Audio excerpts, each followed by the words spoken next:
여러분 안녕하십니까? 광주 MBC 뉴스투데이입니다. 먼저 오늘의 주요 뉴스입니다. 한민족 경제 네트워크인 세계 한상대회가 다음 달 광주에서 열리는데 성공적인 개최를 위해 해외 동포 경제인을 대거 유치하는 것이 과제가 되고 있습니다. 추석 명절이 다가오고 있지만 일본 방사능 유출 파문으로 일부 수산물이 제값을 받지 못하면서 어민들의 속이 타들어가고 있습니다. 영암 순천간 고속도로가 개통된 지 1년 반이 지났지만 정작 고속도로가 통과하는 영암 주민들은 개통 혜택을 제대로 누리지 못하고 있습니다. 광주 지역의 현직 역사 교사들이 역사 왜곡 논란을 빚고 있는 교학사의 한국사 교과서 분석에 나서기로 했습니다. 기아자동차 노사가 오늘 새벽 임금교섭에 잠정 합의했습니다. 기아차 노사는 기본급 9만 7천 원 인상과 성과 경력금 500% 플러스 870만 원, 사회공헌금 20억 원 출연 등에 합의했습니다. 기아차 노조는 내일 찬반 투표를 통해 올 임금교섭을 최종 확정할 방침입니다. 다음 소식입니다. 한민족 경제 네트워크인 세계 한상대회가 다음 달 광주에서 열립니다. 호남에서 처음으로 열리는 행사인 만큼 성공 개최를 위한 필수 요건은 과연 무엇일지 정용욱 기자가 전해드립니다. 한민족의 국제 경쟁력을 높이기 위해 지난해 서울에서 열린 11차 세계 한상대회입니다. 세계 47개국에서 모인 3,200여 명의 국내 한인 경제인들이 상호 교류했던 대규모 행사입니다. 12차 대회가 다음 달에 광주에서 열립니다. 3번 도전 끝에 호남에서 처음 열리는 행사인 만큼 광주시는 시의 위상을 높이고 실질적인 비즈니스를 창출한다는 계획입니다.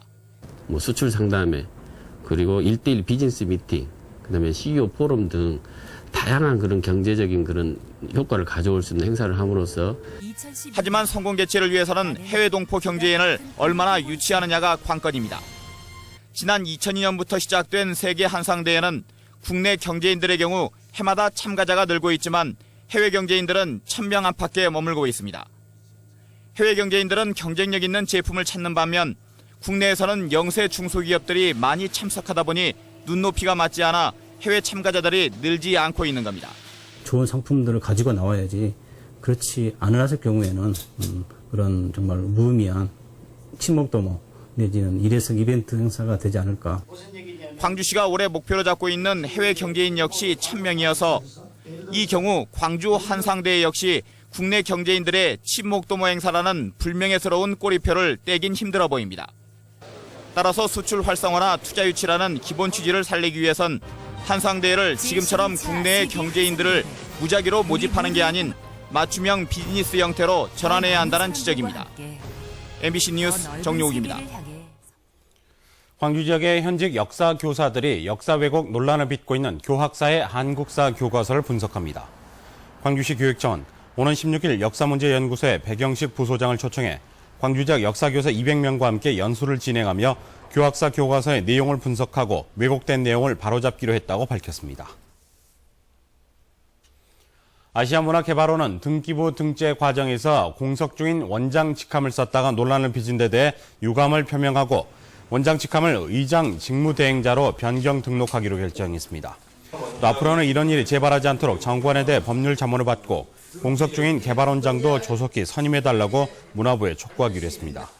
최근 광주민해총 등 문화단체들은 개발원 등기부에 특정인이 절차 없이 원장으로 등록돼 있다며 문제를 제기했습니다. 추석 명절이 다가오고 있지만 일본 방사능 유출 파문으로 일부 수산물이 제값을 받지 못하면서 어민들의 속이 타들어가고 있습니다.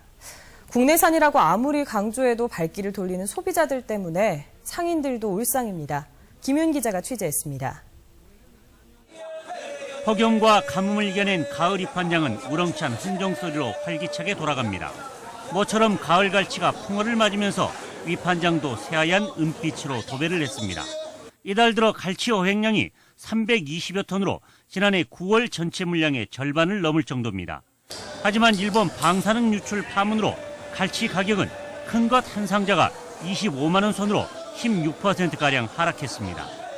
원전 관계로 일본 문화 때문에 서울에서 반응이 엄청 지금 안 좋습니다. 영근의 어선의 갈치 조업구역은 가고도와 하태도 인근 방사능 파문과 관련이 없지만 불안한 소비 심리 때문에 M1 어민들만 낭패를 보고 있습니다. 느닷없는 이 참 방사선으로 인해서 우리 어민들이 죽을 입장이죠. 새벽 시장에서도 이 같은 불안 심리가 고스란히 영향을 미치고 있습니다. 큼지막한 글씨로 국내산을 강조하지만 역부족입니다. 손님들은 맨 어디서 왔냐고 다 국내산이라 해도 잘 믿지를 않아요. 그나마 조기는 어획량이 감소하면서 30%가량 가격이 오른 것이 다행이라면 다행인 실정. 일본 방사능에 안전한 것으로 평가받는 국내산 수산물이 풍요 속 빈곤에 시달리고 있습니다. MBC 뉴스 김윤희입니다. 일본 방사능 유출 사고 여파로 영광굴비의 매출이 부진해 영광군이 대책 마련에 부심하고 있습니다. 영광군은 최근 민간 환경안전감시센터 등과 함께 참조기 등 일반 수산물에 대해 방사능 분석을 실시한 결과 모든 시료에서 인공 감마 동위원소 등 일체의 방사능이 검출되지 않았다고 밝혔습니다. 또 굴비의 원료인 참조기는 남중국해와 우리나라 서해안을 회유하는 어종으로 일본 원전으로부터 안전하다고 덧붙였습니다. 대표적 명절 선물로 자리 잡은 영광굴비는 시장 규모가 연 4천억 원대로 추산되고 있으며 추석 대목이 매출의 절반 정도를 차지합니다. 추석 명절이 포함된 9월에 1년 중 식중독 환자가 가장 많이 발생하는 것으로 나타났습니다. 광주시 보건환경연구원에 따르면 지난해 9월 세균성 설사질환 검출률은 35%로 7, 8월 여름철보다 더 높았습니다. 연구원은 일교차가 큰 날씨에 음식물을 소홀히 보관하다 식중독이 발생하는 경우가 많다며 특히 추석 연휴 기간에 식중독에 걸리지 않도록 음식물과 위생 관리를 철저히 해달라고 당부했습니다. 네, 추석 명절이 2주도 채 남지 않았습니다. 그렇다면 추석 성수품을 어디에서 구입하는 게 싼지 또 언제 구입하는 게 가장 좋은지 황성철 기자가 전해드리겠습니다. 추석 차례상을 4인 기준으로 재래시장에서 구입할 때는 18만 4천 원이 듭니다. 대형 마트에서는 25만 9천 원이 소요돼 전통시장이 7만 5천 원 저렴한 것으로 나타났습니다. 최근 공급 여건이 좋아진 배추와 사과, 배 등의 가격이 내려 추석 성수품이 하향 안정세를 보이고 있습니다. 채소류는 공급 물량이 늘어나고 있고 과일류는 본격적인 수확 시기를 맞아 공급량이 늘어나면서 지난주 대비 소폭 하락 추세를 보이고 있습니다. 농수산식품유통공사가 최근 10년간 조사 분석한 결과 사과와 배는 추석 6일에서 8일 전에 사는 게 좋습니다. 작황이 호전되고 있는 배추와 무는 추석 2일에서 4일 전에, 시금치는 4일에서 6일 전에 구입하는 게 저렴합니다. 쇠고기와 돼지고기는 공급 여력이 충분해 추석 4일에서 6일 전에, 명태는 제수용 수요가 증가하기 전인 5일에서 7일 전에 준비하는 게 유리합니다. 추석 차례상 비용과 선물 세트 가격 정보는 농산물 유통 정보 홈페이지를 통해 확인할 수 있습니다. MBC 뉴스 황성철입니다. 광주와 전남 지역의 주당 36시간 미만 취업자 수가 크게 느는 등 고용의 질이 떨어지고 있는 것으로 나타났습니다. 호남지방통계청에 따르면 지난달 광주의 36시간 미만 취업자 수는 22만 1000명으로 전달보다 21.3% 증가했습니다. 전남의 36시간 미만 취업자는 22만 3000명으로 전달에 비해 30.4% 늘어났습니다. 한 주당 평균 취업 시간은 광주와 전남이 각각 39.9시간과 39.3시간으로 집계됐습니다. 화순군이 이른바 적벽으로 유명한 동복호에 관광시설을 설치하기로 했습니다. 그런데 이곳은 일반인의 출입이 금지된 광주시민 식수원이어서 오염 논란과 함께 예산 낭비 논란이 일고 있습니다. 송정근 기자가 취재했습니다. 칼로 베어낸 듯 깎아지는 절벽에 붉은 기암괴석이 장관입니다. 삼국지에 나오는 중국의 적벽과 닮았다고 해서 이름 붙여진 이른바 화순 적벽입니다. 화순군은 멋진 경치지만 일반인들 출입이 허용되지 않아 잘 알려지지 않은 이곳을 일부 개방해 관광지로 개발하기로 했습니다. 먼저 예산 8천만 원을 들여 사진을 찍을 수 있는 포토존 설치 계획이 추진 중입니다. 이서 적벽이 화순군 문화관광 자원이거든요. 그런 자원을 갖다 활용해서 많은 관광객들을 유치하고. 그런데 이 사실이 알려지면서 논란이 일고 있습니다. 이곳이 포토존이 설치될 장소입니다. 하지만 이곳은 광주 시민들의 식수를 책임지고 있는 동복호가 흐르고 있어 일반인들의 출입이 금지되고 있습니다. 포토존이 설치되면 사진을 찍으려는 사람들이 동복호로 몰리면서 식수원이 오염될 것이라는 우려가 나오고 있습니다. 광주 시민과 또 인근 지역의 식수원 보호 차원에서 굉장히 이건 중차대한 문제인 것이 틀림이 없죠. 동복호 관리를 맡고 있는 광주시도 화순군과 사전 협의가 없었다며 곤란하다는 입장입니다. 상수원 수질 관리와 안전사고 예방 차원에서 철저한 사전조사가 이루어져야 되고 거기에 맞는 상호 세부 협약을 한 뒤에 개방을 추진키로 하여서 화순군에다가 의견을 조율 중에 있는데 화순군 의회 일부 의원도 화순군이 예비비까지 동원해 시설을 설치해야 하는 시급한 사안인지 의문이라는 반응입니다. 화순군 의회는 이번 주 금요일 화순군으로부터 요청받은 관련 예산 안건을 심의할 예정입니다. MBC 뉴스 송정근입니다. 시민단체인 시민이 만드는 밝은 세상이 지병문 전남대 총장의 업무 추진비를 공개하라며 소송을 제기했습니다. 밝은 세상은 지난해부터 올 7월까지의 총장 업무 추진비 집행 내역과 증빙 자료를 공개하라고 청구했다가 전남대가 자료의 일부만 공개하자 광주지법에 정보 공개 거부 처분 취소 소송을 냈습니다. 밝은 세상은 국립대 총장의 업무 추진비는 집행 증빙이 밝혀진 적이 없는 만큼 교육재정 투명성 확보와 국민의 알 권리 보장 측면에서 공개돼야 한다고 주장했습니다.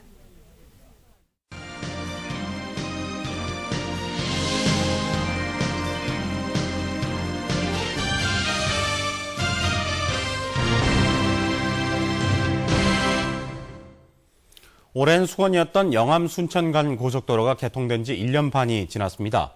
그런데 정작 고속도로가 통과하는 영암 주민들은 개통 혜택을 제대로 누리지 못하고 있습니다. 반쪽짜리 고속도로를 문현철 기자가 취재했습니다. 고속도로 요금소 앞에서 한 차량이 갑자기 두세 개 차로를 바꾸면서 아찔한 장면을 연출합니다. 영암 방면 나들목 입구를 분간하지 못해 이 같은 일이 종종 빚어지고 있습니다.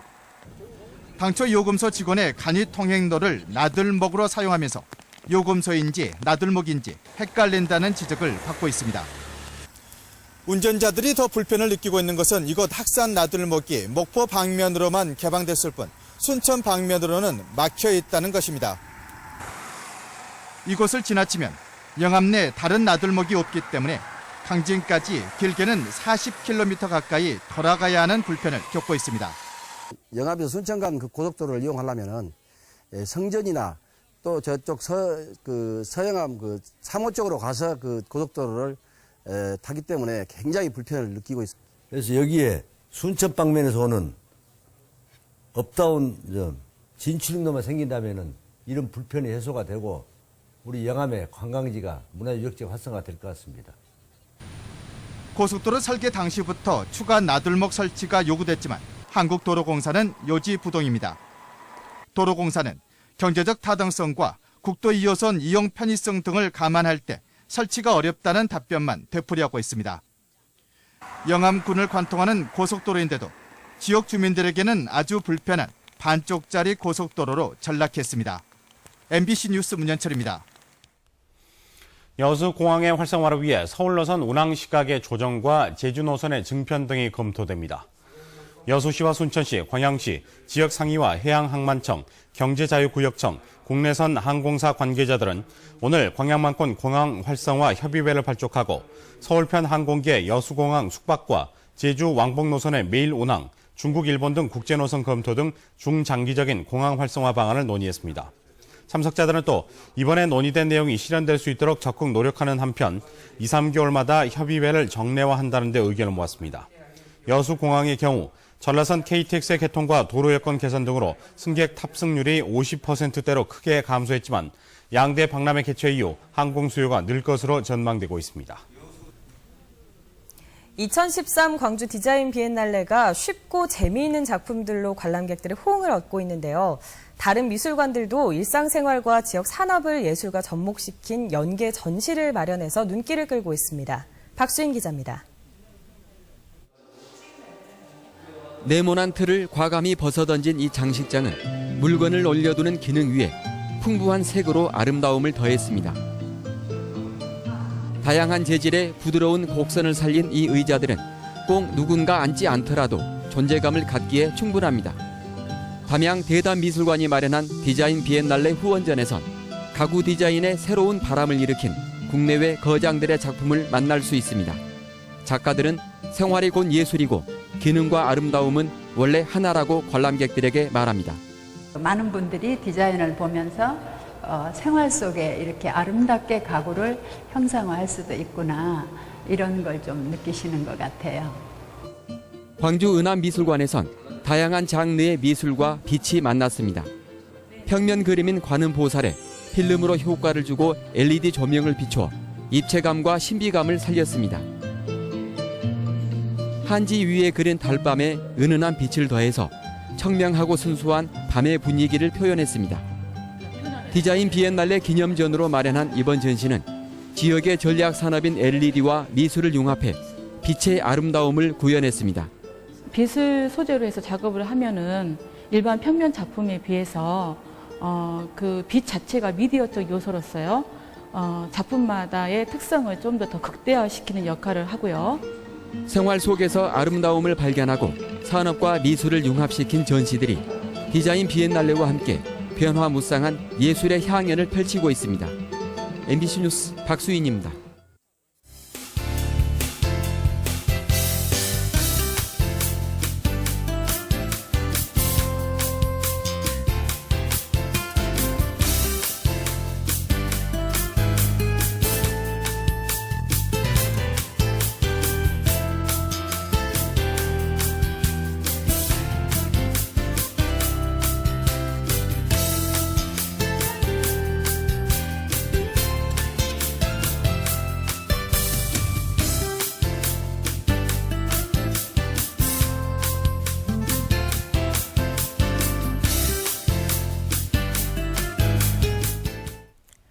촉촉한 가을비가 내렸다 그쳤다를 반복하고 있습니다.